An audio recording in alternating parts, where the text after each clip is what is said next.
Et bonjour à tous, c'est OLMD 73 et on se retrouve donc pour un nouveau Tour de France avec l'équipe Cannondale.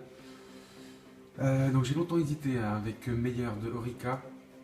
C'est Iceman qui m'avait suggéré Meyer. J'avais déjà remarqué avant ce petit jeune là, qui ne devait pas exister avant la mise à jour ou pas avec les stats comme ça. C'est vrai que j'avais jamais pris Orica, mais je crois que j'ai jamais pris, d'ailleurs j'ai vérifié, j'en suis sûr, j'ai jamais fait non plus de la Cannondale. Donc bon, faut quand même que je fasse Peter Sagan. Donc on verra pour Meyer un peu plus tard. Mais bon, Meyer, bien qu'il soit pas mauvais en contre-la-montre, il a quand même une résistance qui n'a rien à voir avec celle de Sagan, qui est à 81. Donc son 76 en contre-la-montre, je me demande s'il vaut beaucoup mieux que le 71 de Sagan avec la résistance qu'il a. Enfin bref, ça c'est à voir. Donc allez, on va jouer donc, le maillot blanc et le maillot jaune avec Peter Sagan. On va jouer le maillot vert avec Viviani. Le maillot à poids, ça me paraît compliqué parce que Basso, il va surtout être occupé à aider Sagan en montagne. Sagan devrait obtenir la combativité sans trop de problèmes. La meilleure équipe, ça va être compliqué aussi.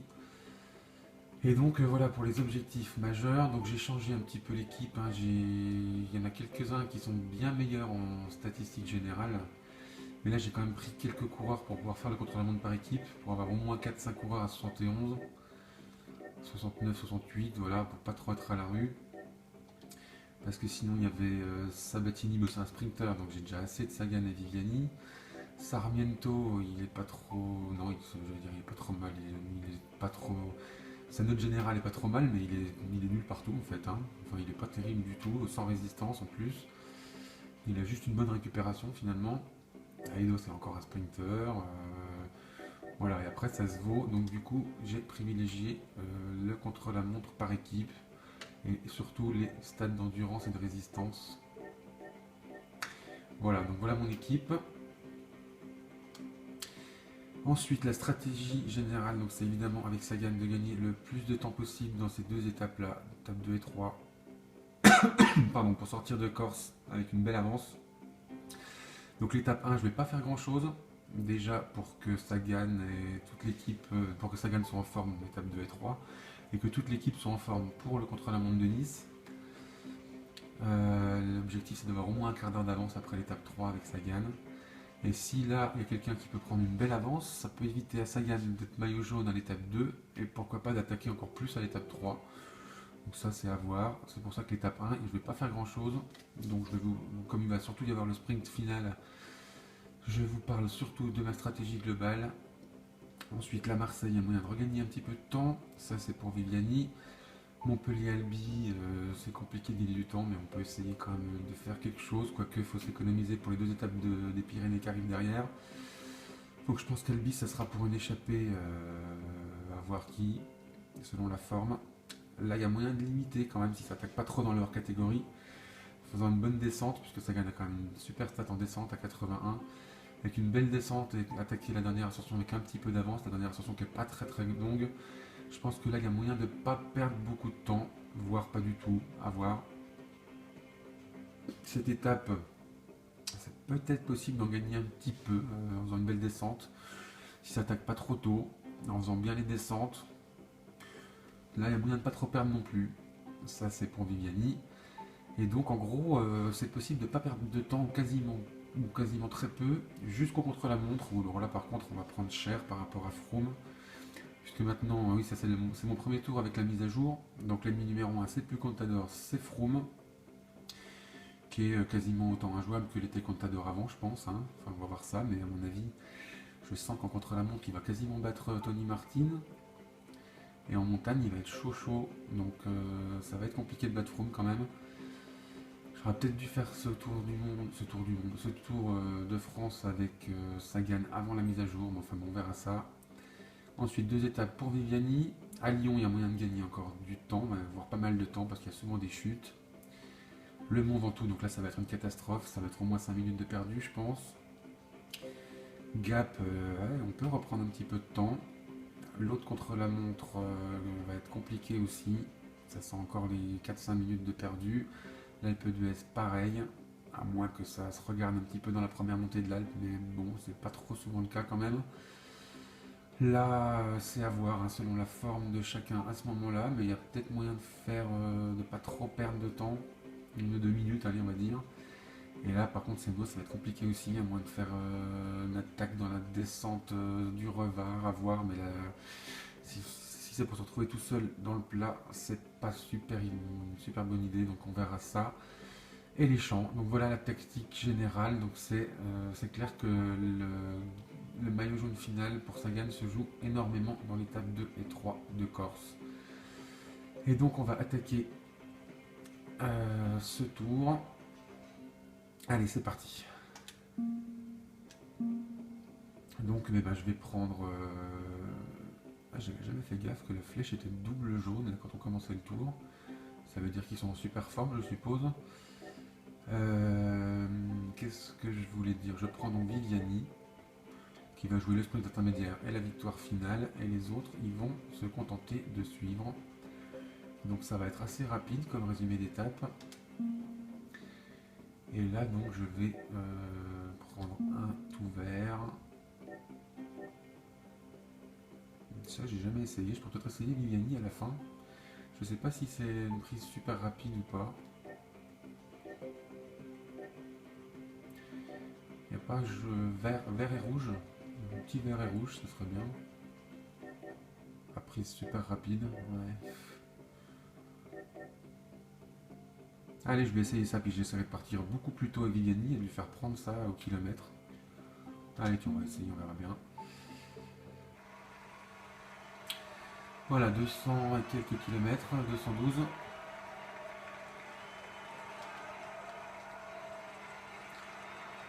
Je dis à tout le monde de suivre. Voilà.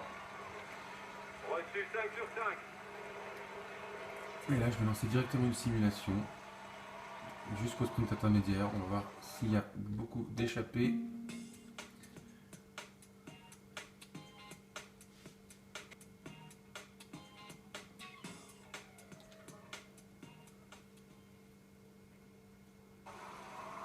Bon, donc le peloton arrive complètement groupé 2 km du grimpeur. au niveau du grimpeur. Hein, donc je vais jouer le grimpeur avec Basso, hein, pourquoi pas. On arrive sur le grimpeur de l'étape. Je vous ai même pas essayé les sprinters, mais celui qui passe en tête est sûr de porter le maillot à poids de main. Voilà. Navarro a l'air assez motivé aussi.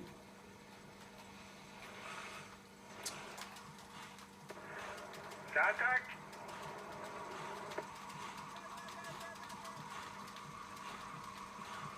Ah, c'était juste, hein, bien joué l'assaut.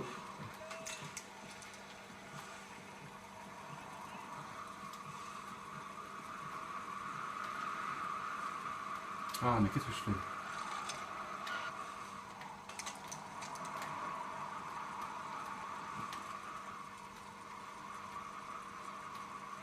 Bon, par contre, je vais laisser continuer. Hein. Voilà, tout le monde se regroupe, très bien.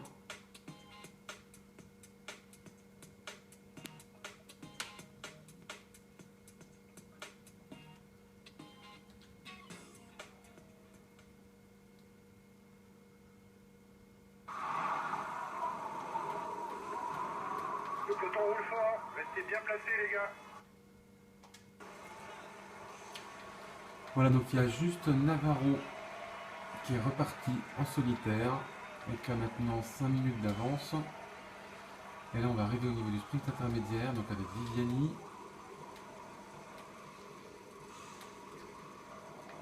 Voilà, Sagan est juste là. La tête de course est à 5 km du sprint intermédiaire. Allez, ça commence L'écart diminue, les gars. Le peloton devrait jouer la gagne. Ça commence déjà à lancer le sprint à 7 km. Les quick steps sont déchaînés. Attention, les gars, le peloton accélère. C'est sans doute pour préparer le sprint intermédiaire. Sans doute, sans doute. Et c'est compliqué de suivre un petit plateau là. 6 km.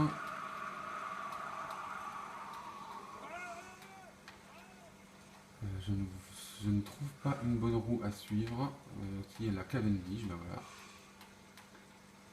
Ça me paraît pas mal comme roue à suivre.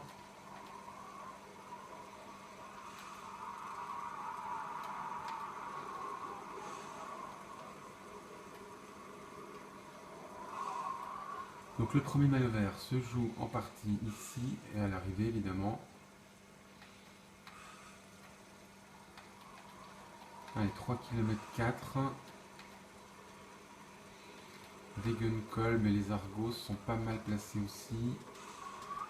Là, faut pas se laisser distancer, c'est clair.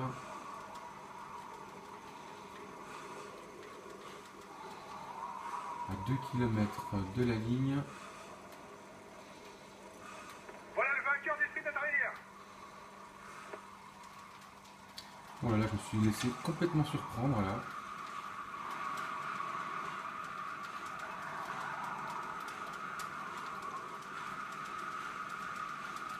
Ah là là là là, j'ai fait un peu n'importe quoi, mais autant se déchirer sur l'intermédiaire et réussir le sprint final. Hein. Donc on va espérer que ça se passe comme ça. On n'est déjà plus qu'à 2 minutes de l'échappée. Le peloton est là et donc on va se retrouver pour le sprint final. Bon, je vais redire à tout le monde de suivre tranquillement. Voilà, tac. Rester dans son groupe. Reçu 5 sur 5. Je reste au chaud dans les roues.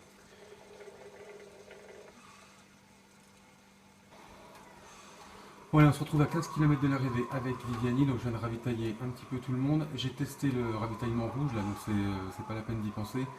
Il est super long à prendre, donc bah, ça servira à rien sur cette étape, tant pis.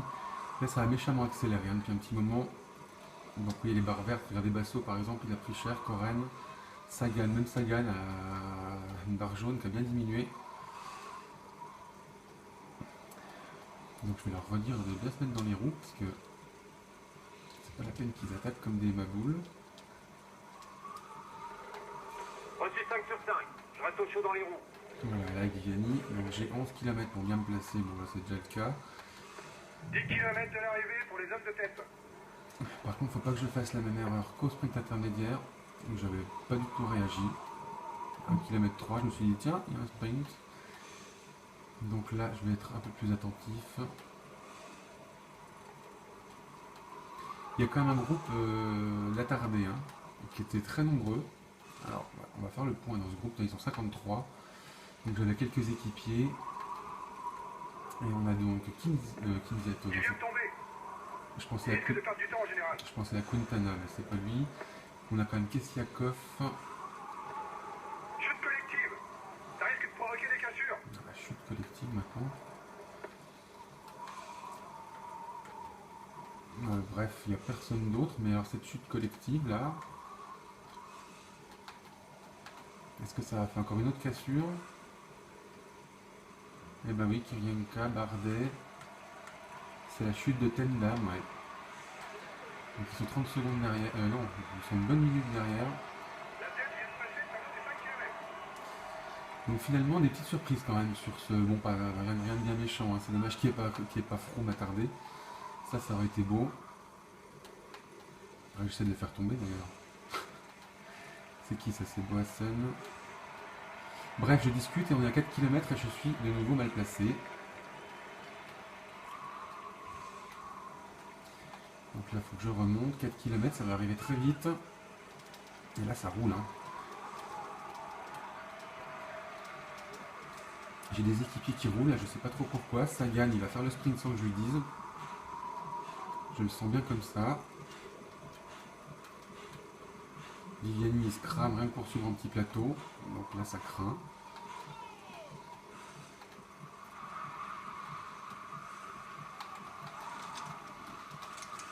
Et voilà, c'est parti. Navarro qui est repris tout juste. Et ça... Oh là là, Viviani, il a la ramasse complet. Il va falloir que je trouve une solution de rechange là, hein, parce que Viviani, ça va pas du tout.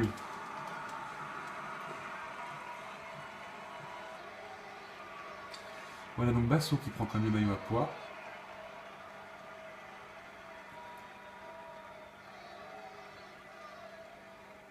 Et donc c'est André Greipel qui remporte le sprint devant Christophe de la Katusha. Surprenant. Boigny 3ème. Pas mal. Kittel, Cavendish, Degenkolb et Sagan sans rien lui dire qui fait quand même 8ème. Et Viviani par contre 15e, très décevant là, j'ai eu l'impression de jamais sprinter avec lui en fait. Donc ça va être compliqué pour le maillot vert avec Viviani. Finalement peut-être essayer de l'avoir avec Sagan. Hein. Bref, donc le général qui perd du temps.